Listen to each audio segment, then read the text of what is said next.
Hello everyone, मेरा नाम है डॉक्टर के एच चौगले और हमारे चैनल डॉक्टर कंसल्ट में फिर से एक नए वीडियो पे आप सभी का बहुत बहुत स्वागत है। तो आज के इस वीडियो में हम बात करेंगे कि ब्रेन ट्यूमर को किस तरह से प्रिवेंट कर सकते हैं या फिर ब्रेन ट्यूमर ना हो इसके लिए हम क्या कर सकते हैं इसके बारे में। ब्रेन ट्यूमर के जो रिस्क फैक्टर्स हैं उन रिस्क फैक्टर्स को कम कर सकते हैं और ब्रेन ट्यूमर होने की जो रिस्क है उस रिस्क को मिनिमाइज़ कर सकते हैं। सबसे पहली बात का जो ध्यान रखना है वो ये होता है कि आपको पेस्टिसाइड्स और इंसेक्टिसाइड्स से दूर रहना है। अगर किसी भी वजह से आपका पेस्टिसाइड्स या फिर इंसेक्टिसाइड से कांटेक्ट होता है, अगर आप पेस्टिसाइड्स और इंसेक्टिसाइड्स के एक्सपोजर में आते हो तो सबसे पहले इस तरह का एक्सपोजर आपको अवॉइड करना चाहिए।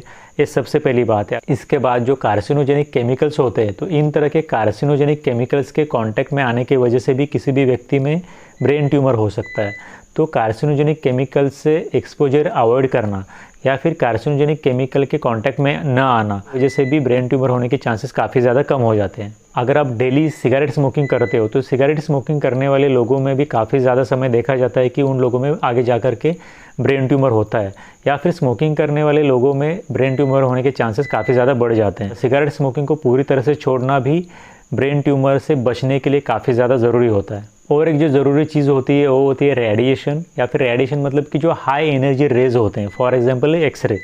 तो इस तरह के जो हाई एनर्जी रेज होते हैं जिसको कि हम रेडिएशन बोलते हैं, तो इस तरह के रेडिएशन के कांटेक्ट में ना आना ये भी ब्रेन ट्यूमर ना हो इसके लिए काफ़ी ज़्यादा ज़रूरी होता है। अगर आप किसी भी वजह से रेडिएशन के कांटेक्ट में आते हो तो इसकी वजह से आपके बॉडी में आगे जा कर के ब्रेन ट्यूमर हो सकता है। तो ब्रेन ट्यूमर अवॉइड करने के लिए रेडिएशन के कांटेक्ट में न आना भी काफ़ी ज़्यादा ज़रूरी होता है। अगर हम इस वीडियो को सम अप करें तो सबसे पहली बात कि इंसेक्टिसाइड्स, पेस्टिसाइड्स, इसके साथ साथ carcinogenic chemicals, cigarette smoking, radiations या फिर हाई एनर्जी रेज, इन सब चीज़ों के अगर आप डायरेक्टली या इनडायरेक्टली कांटेक्ट में आते हो और बार बार कांटेक्ट में आते हो तो इसके वजह से आपके बॉडी में आगे जाकर के ब्रेन ट्यूमर हो सकता है।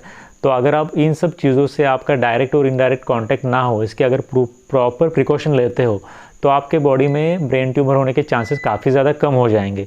मैं कह रहा हूँ कि काफ़ी ज़्यादा कम हो जाएंगे, मैं ये नहीं कह रहा हूँ कि होगा ही नहीं, क्योंकि होगा क्या फिर नहीं होगा एक कोई गारंटी नहीं बता सकता।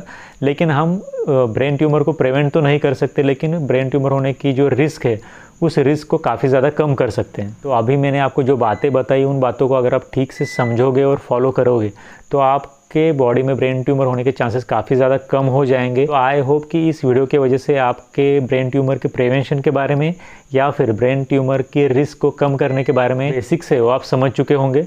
और अगर आपके इसके विषय में कुछ डाउट्स है तो आप हमें नीचे कमेंट सेक्शन में ज़रूर बता सकते हो।